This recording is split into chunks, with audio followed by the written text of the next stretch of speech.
अरे वाह, इतना साफ और सुंदर झील का पानी। ये पानी मुझे मिल जाए तो मेरी प्यास बुझ जाए। चलो जल्दी से पानी पी लेता हूँ, मुझे तो बहुत जोर की प्यास लगी है। फिर रघु झील के पास पहुँचता है। तभी उसकी नजर एक पेड़ के बगल में पड़े एक घायल हिरन पर पड़ती है। अरे ये तो घायल है, लेकिन मैं क्या करूं?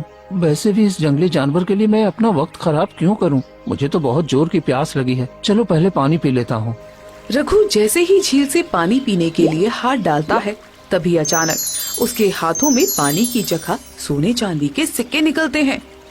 अरे ये क्या, मेरे हाथों में सोना चांदी? ये तो जादुई झील है।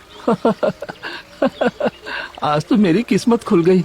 अब मैं अमीर बन जाऊंगा और सारा खजाना अपने घर ले जाऊंगा। तभी अचानक तेज रोशनी फैलती है और रघु उसी झील में समा जाता है। तभी एक रहस्यमयी आवाज आती है। तुमने क्या सोचा था? लालच में इस झील को छुओगे और बच जाओगे। अरे आनंद, बहुत वक्त हो गया है, चलो थोड़ा आराम कर लेते हैं, फिर आगे बढ़ेंगे। नहीं रामलाल चाचा, हमने अभी बहुत कम सफर किया है। त्रिकुट पहाड़ पर पहुंचने में कम से कम 3 दिन लगेंगे। हमें जल्दी चलना होगा।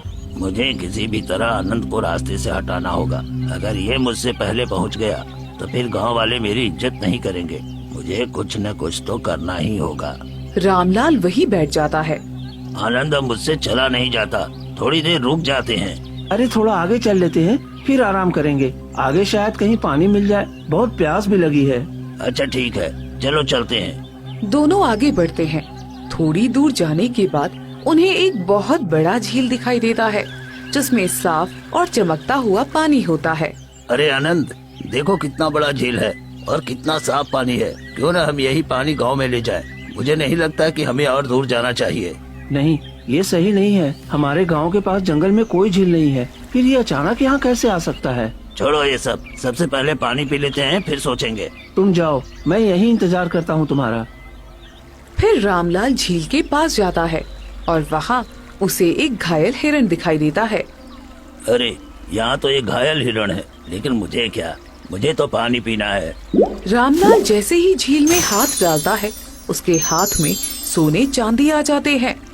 अरे ये तो सच में धनी बनने का मौका है। अब मुझे गाँव वालों की क्या परवाह, मैं सारा खजाना लेकर लौट जाऊंगा और आराम की जिंदगी जीऊंगा और इस आनंद को यहीं मारकर फेंक दूंगा और गांव वाले समझ भी नहीं पाएंगे। मैं गांव वालों को झूठ बोल दूंगा कि आनंद लालच में सोने चांदी के चक्कर में पहाड़ से गिरकर मर गया। हाँ, यही सही रहेगा।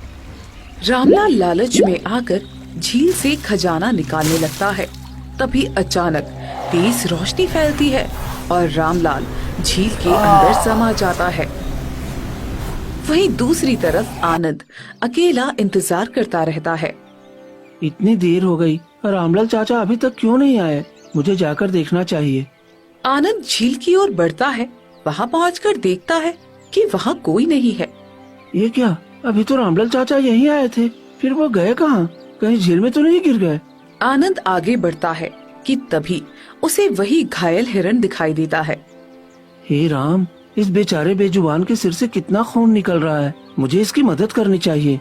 आनंद जैसे ही हिरन को उठाने लगता है, तभी वो बोल पड़ता है। तुम पहले व्यक्ति हो जिसने इस झील के पानी की जगह मुझे चुना है। अरे ये क्या, तुम बोल सकते हो?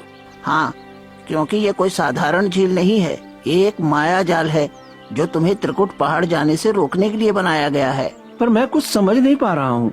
आखिर तुम कहना क्या चाहते हो? साफ साफ बताओ। त्रिकुट पहाड़ का पानी बहुत पवित्र और जादुई है। ये गलत हाथों में न जाए, इसलिए ये माया बनाई गई है। ये शक्तियाँ तुम्हारी परीक्षा लेंगी। तुमने पहली परीक्षा पास कर ली है, आगे और भी कठिन परीक्षाएं आएंगी। अगर तुम उन पर खरे उतरे तभी मंजिल तक पहुँच पाओगे। तुम्हारा बहुत बहुत धन्यवाद दोस्त, तुम्हारी वजह से मेरी जान बच गई।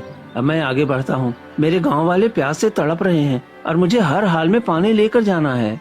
फिर आनंद आगे बढ़ जाता है। चारों तरफ सन्नाटा और हल्की हल्की हवा चल रही होती है।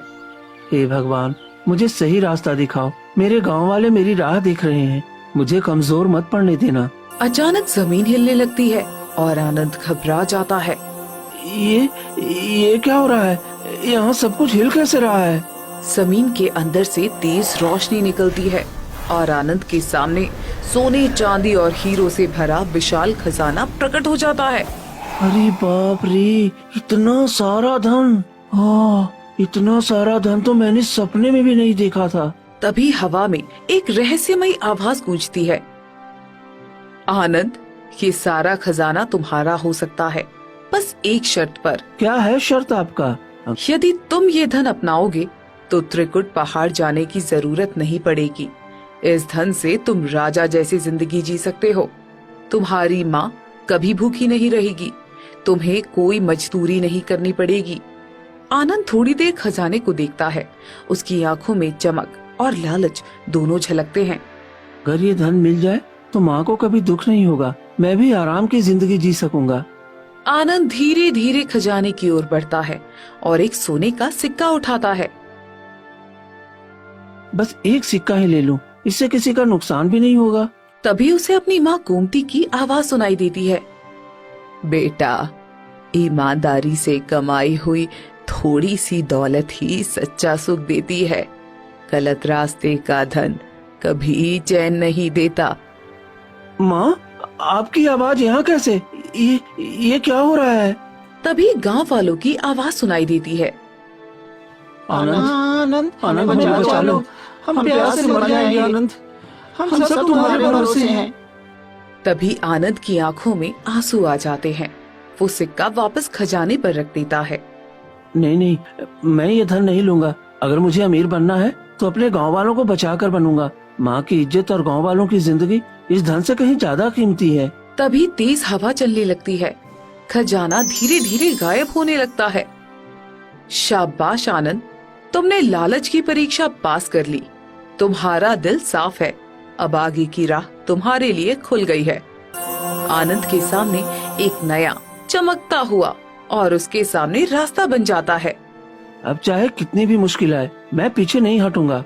आनंद आगे बढ़ जाता है और थोड़ी देर बाद उसे बहुत जोर से प्यास लग जाती है। ए भगवान, अब तो मुझे बहुत जोर की प्यास लग गई है, पर मुझे रुकना नहीं है। मुझे किसी भी हालत में त्रिकुट पहाड़ पर पहुंचना ही है। अगर मुझे इतनी प्यास लग रही है तो मेरे गांव वालों की क्या हालत हो गई होगी। मुझे चलते ही रहना होगा। फिर आनंद जैसे तैसे आगे बढ़ता है और त्रिकुट पहाड़ पर पहुंच जाता है।